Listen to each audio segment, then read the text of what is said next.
Welcome to tonight's talk. Tonight I would like to talk about our guides. And as I understand it, we're never alone. We've always got guides with us 24/7. As I understand it, we have a main guide, and then we have possibly a myriad of different specialists, if you will, that will step in to help us based on what's going on. I think my first conscious awareness of guidance was when I was maybe 10 years old. I had been where I was not supposed to be. I was in a rock quarry type place that also had piles of sand. I got the bright idea that maybe if I was able to dig a tunnel, I could get in it. And I did. And as I snuggled myself down in the tunnel, I thought, this is pretty cool. I heard loud and clear, "Get out." And it was like there was wings supporting that tunnel that I had built. Because obviously it was totally unsupported otherwise. And I just thought to myself, well, you don't have to be so rude. Anyway, I did follow the instructions and I got out. Well, I was about a mile away from home on my bike. And we lived on a very busy road called Racetrack Road in Bowie, Maryland. And this happened to be the last day of racetrack. And we were literally right on the road. You could see the road from my backyard. So I rode my bike up to where I needed to be able to cross, and traffic was whipping along, bumper to bumper, 40 miles an hour. And as I was standing next to the road, I heard loud and clear, just like I had heard about an hour before, maybe less, "You're going to get hit, but you're going to be all right." What? And just when I was thinking what, I should have been thinking wham, because a car hit me from behind, hit me behind my left hip, threw me up into the air.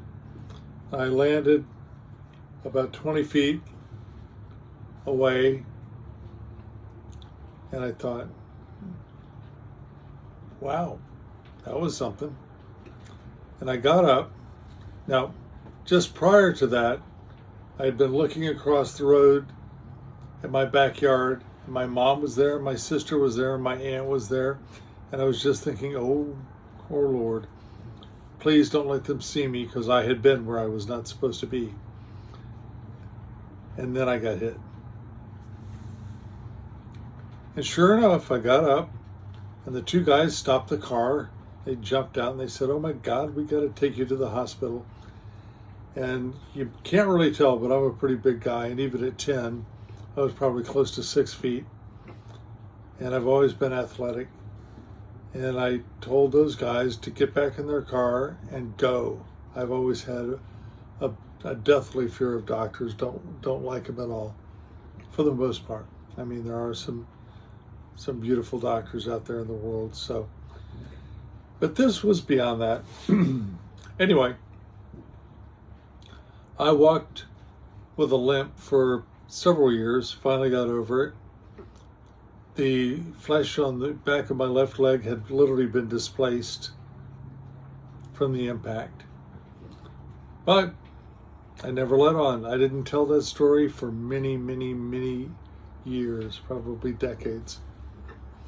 But the reason I'm telling it to you now is to remind you that you are always with one of your guides. I'm not sure what the experience of being hit by a car was, but as time went by, I improved physically, and somehow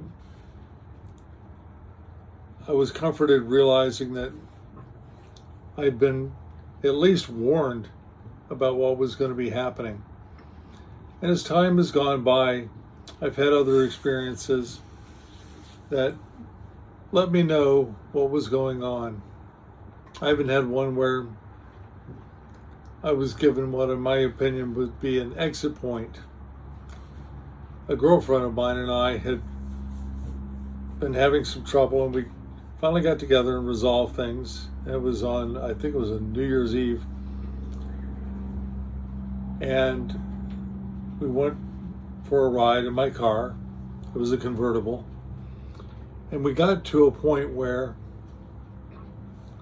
I was tired. And for me, tired means I'm going to go to sleep. And instead of going to sleep while I was driving, we pulled over and pulled way to the inside of this turn and off the road onto the grass. And I took my sleep. Somewhere into the sleep, we heard what sounded like a wild animal, almost like a cougar or something like that. Wow. It's my best cougar. Anyway, my girlfriend heard it too. And I suddenly had the intuition that this was an exit point. This was a point where I could leave if I wanted to. I just straightened up that one particular situation, and, well, I knew what it was. And I turned to my girlfriend and I said, I think this is an exit point. If we're ready to go, we don't have to do anything. We'll just be gone. And I said, so think about it. She turned to me and she said, I think I'd like to stay. And I said, you know what? Me too. I think I'd like to stay. I said, well, we better get out of here and move. So I pulled the car out onto the road, went across the median strip, and turned around and stopped and said, hey, let's see what would have happened. And just then, one of those, what they called a Carolina Cadillac, a great big Bronco, white, big Bronco, came roaring around that curve and went way to the inside, the big tires, big 30-inch tires, or at least, and they would have literally run right over top of us, decapitating both of us. I said, well, honey, I can see what would have happened, but here we are, and it didn't happen. So I guess we're going to see what's next. And we have. And I've had many, many experiences over time. I had a friend of mine, his name was Dave Gelati, and we were going to, I don't know, some kind of an appointment. And we were both in the insurance business at that particular moment. But David was unusual. He was clairaudient, clairsentient, clairvisual, all the clairs. He could see them all. And he was literally tormented by them because he was always having premonitions about things that either had happened or might happen. Anyway, as we're driving along, David's all hunched over the wheel. And I'm comfortable, I'm relaxed. And he turns to me and he says, by the way, did you know that you've always got 3 guides with you? And I said, no. He said, yes. And they won't shut up. And I think one of them used to be a criminal. It was a riot. Anyway, true story. And I just started referring to them as the guides, or actually the guys.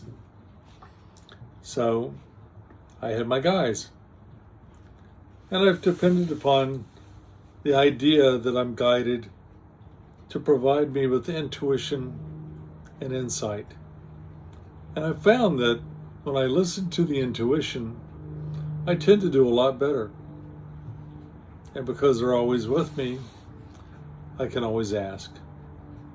And I do. And for the most part, I have listened, and it has guided me along. So here I am at 67 years old. Just had a stroke maybe 2 months ago. Not quite. And again, I'm leaning heavily on my guides and the entities to be able to help me. and my higher self to provide me with some guidance.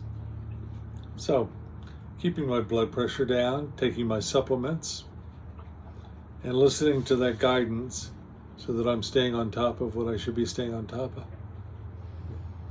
At this point, my intuition says it's time for me to sell this boat that you see in the background.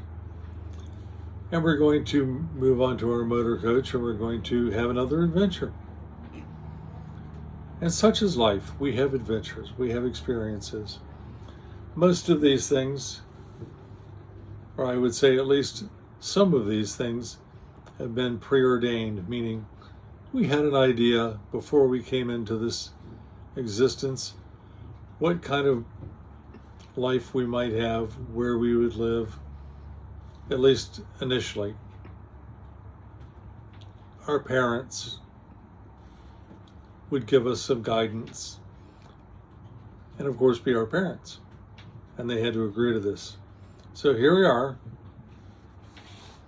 living amazing lives, and many people will say, what's the purpose of all this if it was already guided? But you do have free will.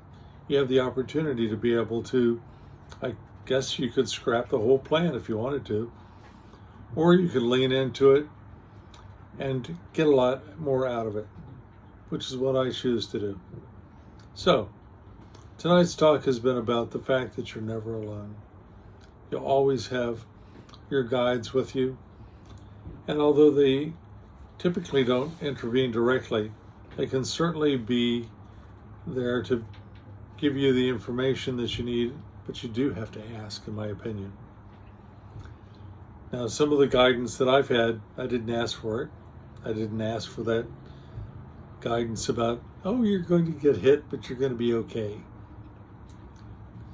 I was surprised at that. I was very surprised when the wings were supporting the top of the little tunnel that I had dug in that sand pit. But it did keep me alive.